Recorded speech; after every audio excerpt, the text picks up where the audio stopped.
చక్కని సీతకి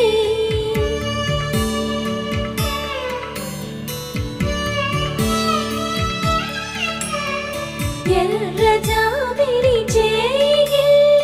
రాముడేడని అడుగుతుంటే చూడలేదని పెదవి చెప్పే చెప్పలేమని కనులు చెప్పే నల్ల పూసైన